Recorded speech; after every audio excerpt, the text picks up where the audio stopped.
Hello everyone, welcome to today's lecture on the topic of radiometry. So, what exactly radiometry is?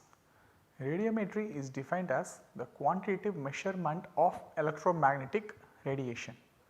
Like in remote sensing, we will be interested in measuring the amount of energy coming in towards an object or going out from an object essentially. So, we will be measuring from satellites what is the amount of energy that is being reflected or emitted by any object.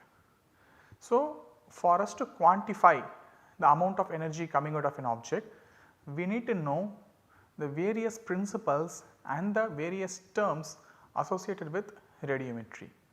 So, radiometry essentially is quantitative measurement of EMR in various wavelengths.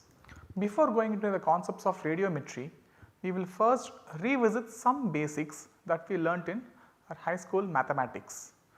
One of the major important concepts to know is solid angle. So, we know what a plane angle is.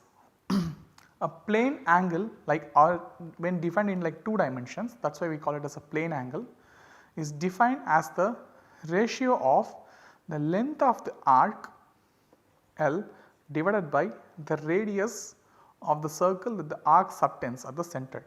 Say if you have a circle and if you want to measure like any angle like this, let us say this is theta, let us label it as theta. So, this particular angle theta, from the center point it will subtend one particular angle and the arc length that it subtends will have certain length. So, the length divided by the radius of the circle will give us the 2-dimensional angle or the plane angle. Extension of plane angle into 3 dimensions is what we call the solid angle. In solid angle means we are going to do our angular measurements in the 3-dimensional space, where instead of a circle around a point, we are going to construct a sphere around a point. So, this particular sphere is going to again have a radius r. So, what we are going to calculate is, if we take any surface area S on the surface of the sphere, what is the solid angle subtended by this surface area at the center of the sphere. See, just take analogy with the plane angle. In plane angle, we are calculating the angle subtended by the length of this arc at the center for a circle with radius r. Similarly, in 3-dimensional space, we are going to consider the solid angle is subtended by the area, like a small surface area on the surface of the sphere at the center of the sphere. So, the solid angle, it will be indicated either as omega, 2 symbols will be used basically, different textbooks will use different symbols, is defined as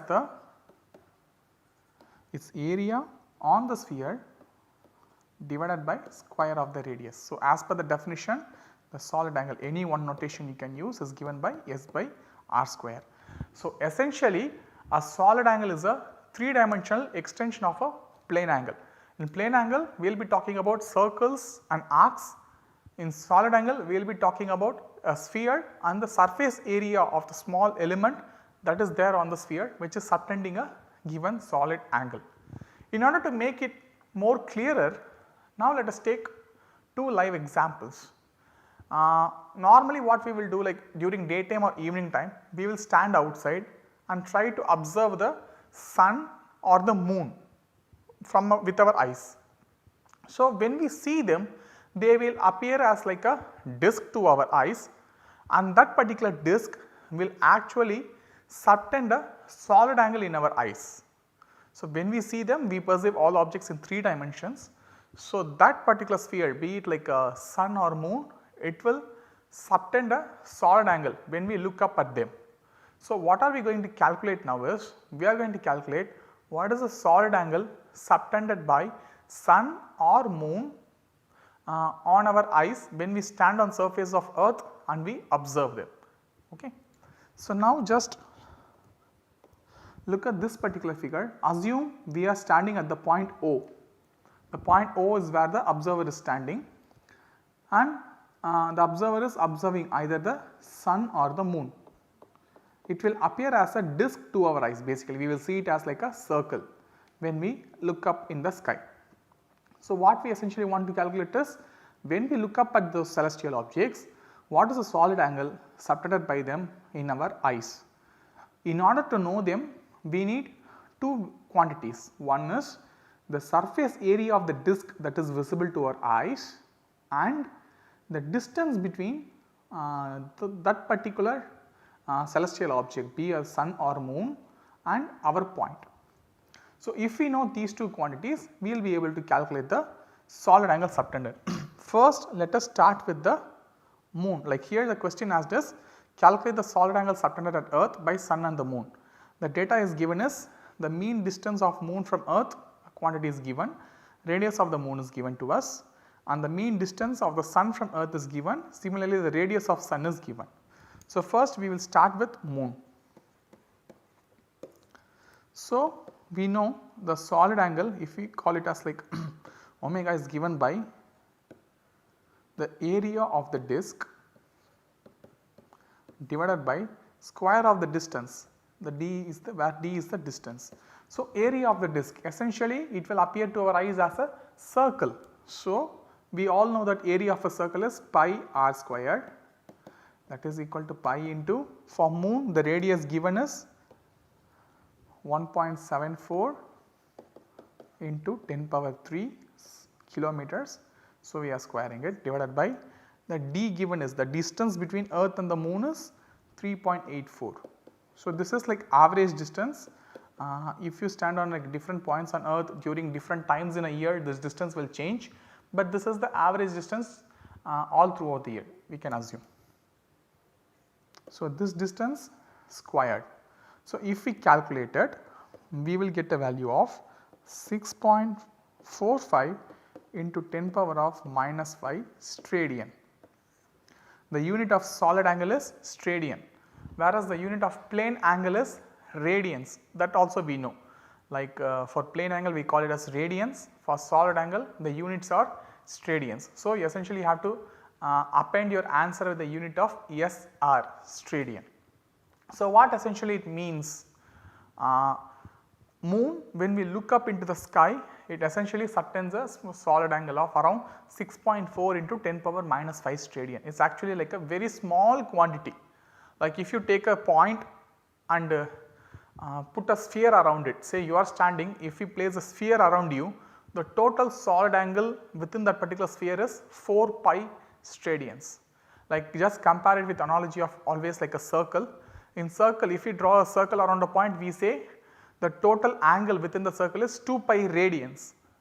Similarly, when we consider a 3-dimensional space for a solid angle, the total solid angle within a full sphere is 4 pi steradians. So, here in this case, if we look at the answer that we got for moon, we can see the angle is very small, 6.4 into 10 power minus 5. So, moon actually subtends a extremely small angle in our eyes when we see them. Now, next we will calculate what is the solid angle subtended by sun. Exactly the same thing, solid angle subtended by sun at earth is equal to area of sun's disk divided by distance between sun and earth whole square. So, area of sun disk is again sun, we will see it as a circle when we look up at it, and the distance given is 6.96 into 10 power 5 kilometers whole square divided by the distance between sun and earth as given as 1.496 into 10 power 8 kilometers. So, we are squaring it. If we calculate it, we will get 6.79 into 10 power minus 5 steradians. So, if you compare the results or the answers of the solid angle subtended by sun and moon, you can see both of them are quite similar. With moon, the solid angle subtended by moon is little bit smaller, that is on an average days, like when the earth and sun are its average distance, the sun will appear bigger to our eyes because it is subtending like a biggest largest solid angle, it will appear bigger to our eyes. Just imagine one scenario, we heard about total solar eclipses, right. Total solar eclipse are the days in which the moon will completely obscure the sun. We have seen such days like in news channels, they will telecast how it is happening. I think in the year 2018 or 2019 it happened over like US where many people witnessed it, lot of things happen. It is like a important celestial event. So, what it will happen when we look up at it, we will not see an object when something before it completely hides it, essentially, that is the idea. So, we all know what solar eclipse is. Solar eclipse is sun is behind, moon is in front, the moon completely obstruct the sun, that is what solar eclipse is. You look at the solid angle values given here, the moon's solid angle is 6.45 into 10 power minus 5 steradian. Sun's solid angle is 6.79 into 10 power minus 5 steradian. So, sun naturally should appear larger to our eyes when we look at it. So, sun is larger, moon is smaller, but total solar eclipses also occur. Can you please think of a reason why? Please pause the video for a second and think, and then you can play the video for the answer.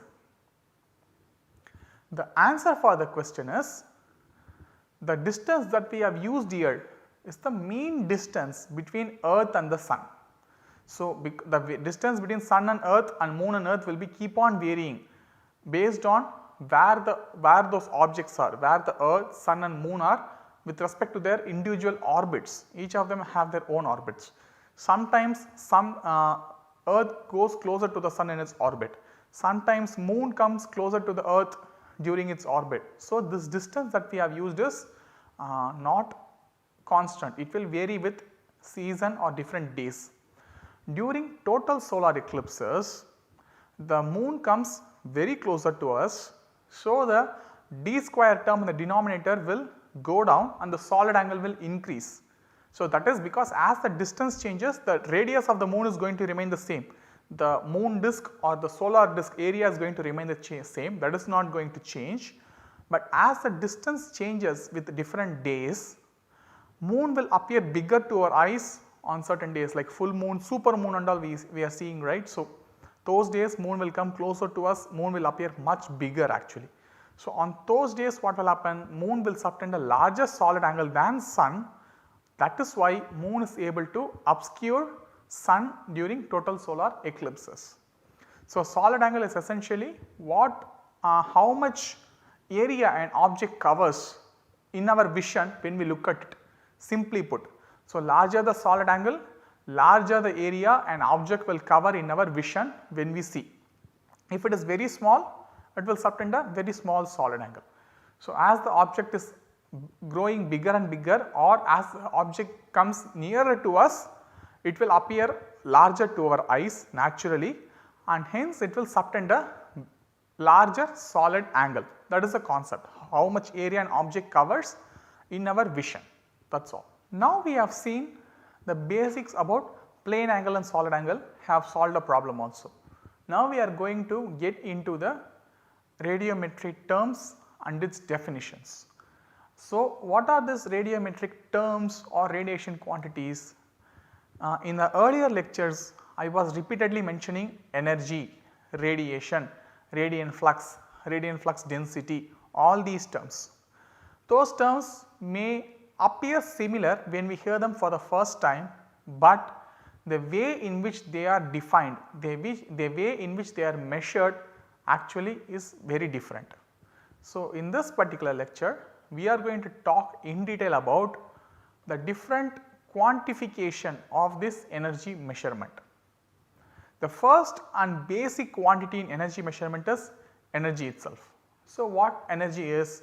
Energy is the ability to do some work.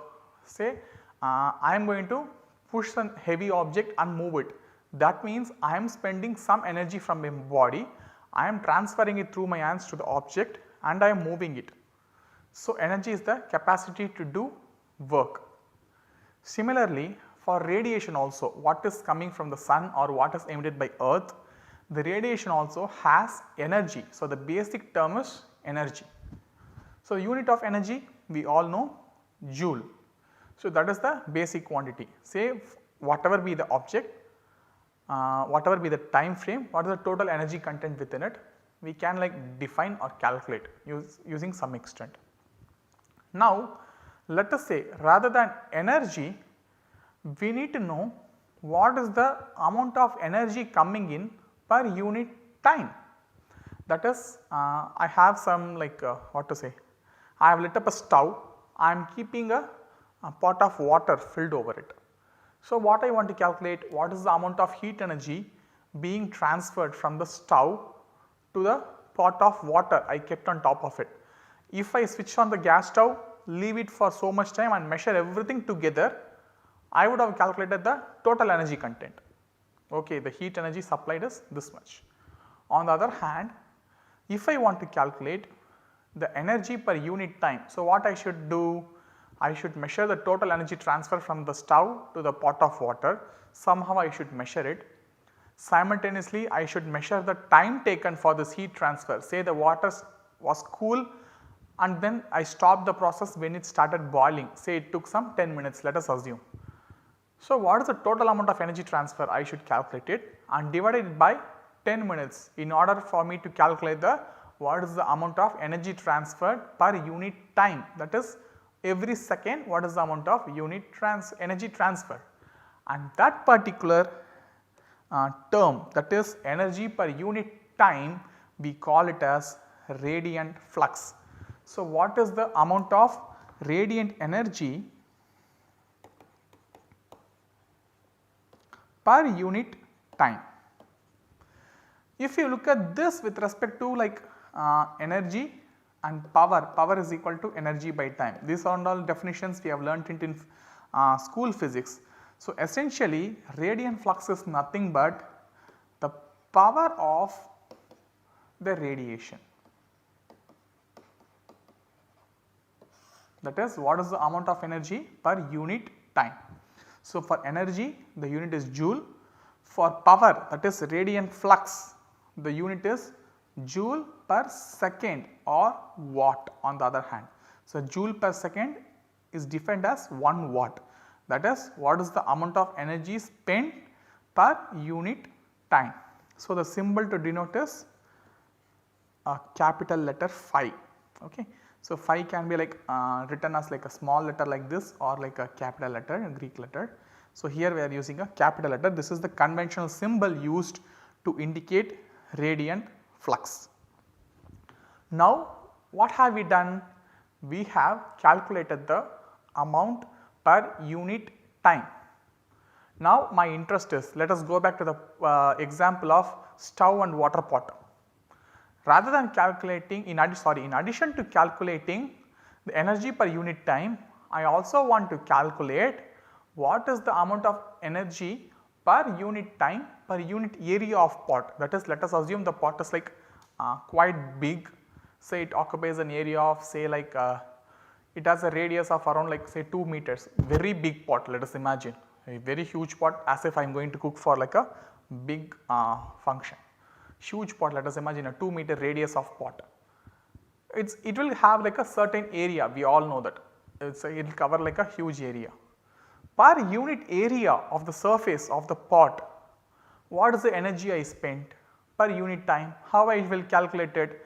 I will first measure the total energy content I supplied, I will measure the total time taken for it, then I will also measure the area of the bottom of the vessel, then I will divide the total energy by time and also by area.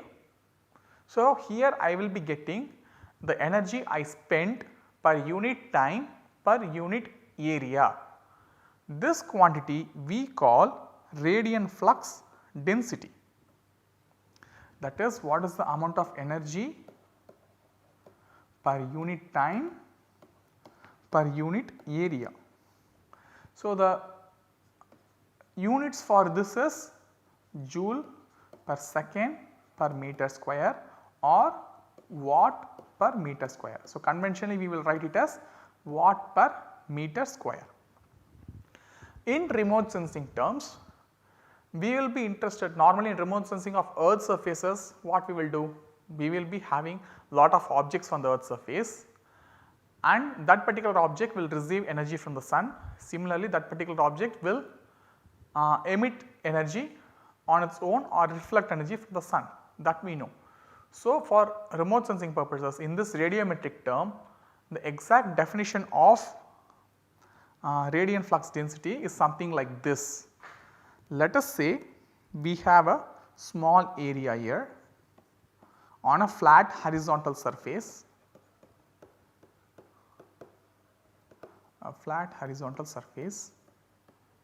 the area is A. So, I am going to construct an hemisphere surrounding it. So, this hemisphere is like, this is like land. So, there is like no full sphere. If I stand here, I will be able to see only a hemisphere around me, right. So, I will construct a hemisphere around it. So, what is the energy falling on it, falling on this particular object from within the entire hemisphere? So, I will say I am going to use a symbol of E. E is equal to the energy coming in. So, energy I am going to represent it by this is like radiant flux, sorry, this is not energy, this is radiant flux, that is per unit time. I am going to divide it by the area A. So, the definition of radiant flux density is, if we have a small elemental area on a flat horizontal surface and construct an hemisphere surrounding it, whatever the energy falling on that particular area from the entire hemisphere per unit time, we call it as radiant flux density. So, radiant flux density means amount of energy per unit time per unit area, and the units we use it for this is watts per meter square. Now, there are two terms involved. One is here in this particular slide itself I have written two terms, one is irradiance and another term is emittance. What is the difference between irradiance and emittance? Definition wise they are the same, but the direction in which they are moving will define whether it is irradiance or emittance. If the object A is receiving energy from space or receiving energy from some other source, we call it as irradiance on object A, or other hand we will also write it as irradiance received by object A. On the contrary, if A is an object that is emitting energy, now again a flat horizontal surface and here object A is there with a defined area, I am again going to construct a hemisphere around it. Now, this object is emitting energy into this hemisphere surrounding it. So, I am measuring the energy emitted by it in the entire hemisphere, I am calculating the time taken for it, I know the surface area of this. This is what I call it as emittance. What is the energy emitted? So, the symbol we use is M. M is defined by again the phi, but here this is now this is emitted divided by the surface area of the object.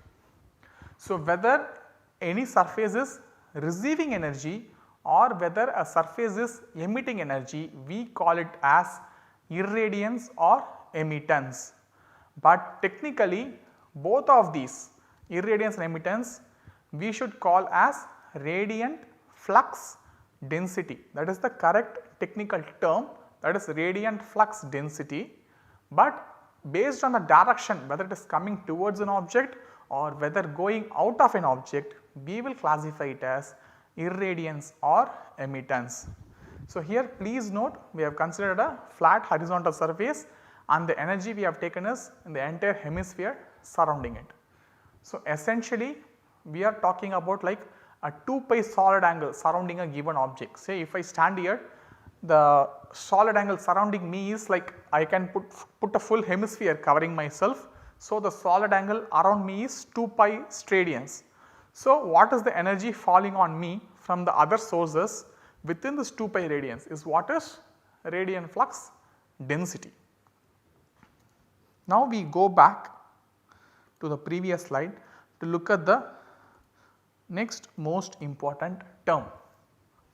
The next most important term I want all of you to pay attention to is what is called radiance.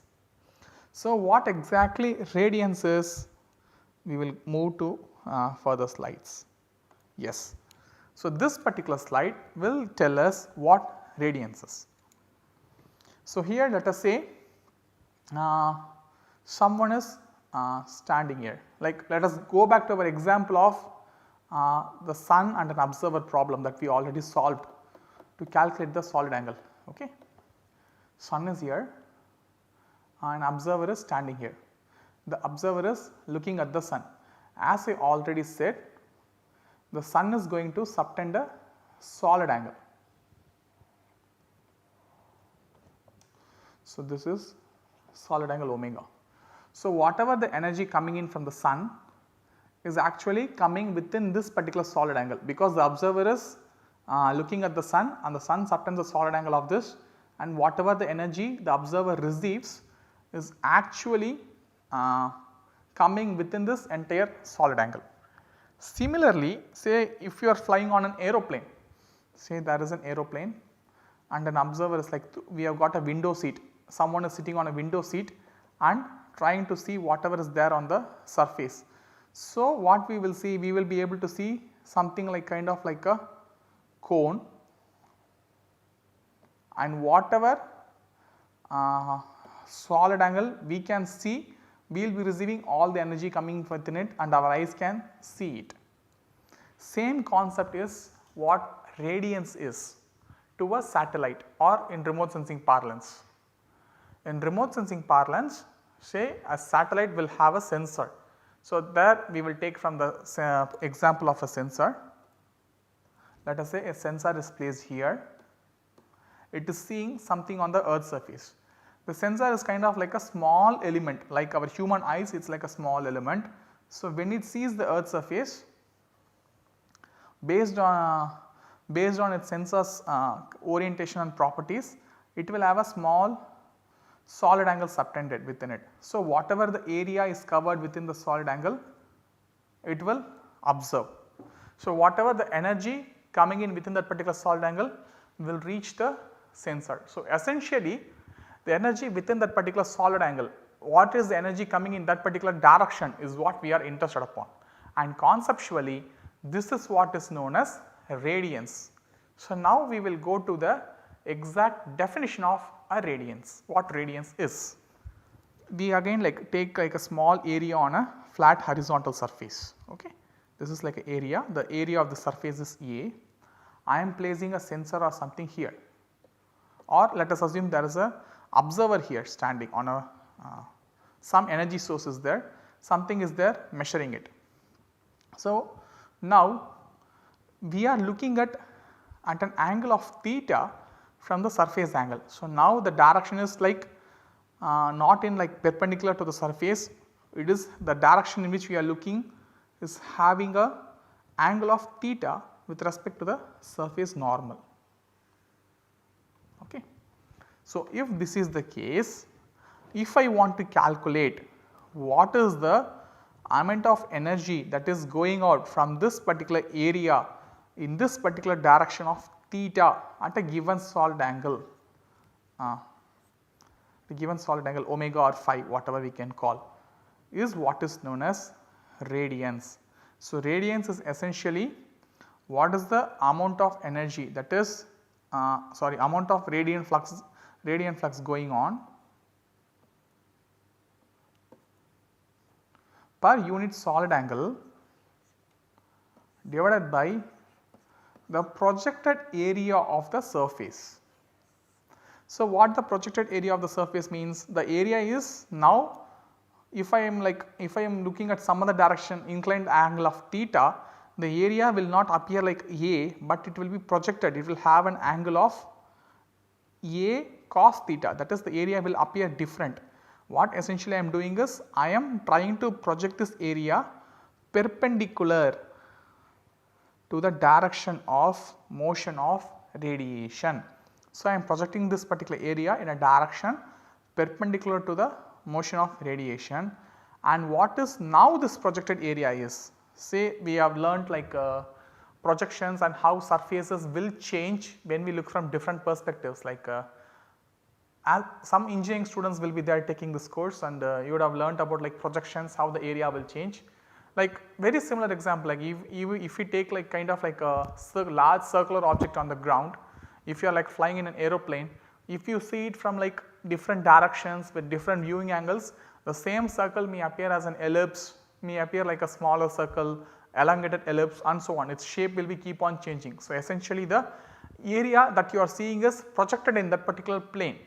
Same concept, whatever the area was there on the flat horizontal surface, you are actually projecting it as if in a direction perpendicular to the direction in which you are seeing it. So, radiance is nothing but the radiant flux divided by what is the total solid angle divided by the projected area, and where the area is projected in a direction perpendicular to the look angle. So, now we go back to the slides where I given the various definitions. So, here, so I just left this term I, we need not concentrate much on it. So, this is given as L, radiance is denoted as symbol L, is given as d phi, that is radiant flux, that is what this energy per unit time, divided by what is the total solid angle within which it is going, divided by what is the projected area dA cos theta. This is what is known as radiance. Just to give one more example, I go back to our earth and the sun problem. In the earth and the sun problem, whatever the energy coming in from the sun comes within this particular solid angle. Say we calculated it as roughly 6.75 to 10 power minus 5 radian. So, whatever the energy coming in from the sun is going to come from this particular radian only, this particular solid angle only, and solid angle. So, if I am like, if my vision is perfectly perpendicular to the direction of motion of sun, so what is going to happen? What is the area of sun, that is I am looking at my eyes, and what is the energy coming within this particular solid angle is what defined as the radiance. So, radiance is nothing but the energy or the radiation within one particular direction. Simply put, if I look in this particular direction in a given solid angle, what is the energy going out or coming in? So, it varies based on direction. So, just to summarize what we have learnt in this particular lecture. In this particular lecture, we have learnt about plane angle and solid angle. We have also learnt about certain radiometric quantities, that is we define what energy is, then we define what radiant flux is, that is energy per unit time, then we defined what radiant flux density is, energy per unit time per unit area.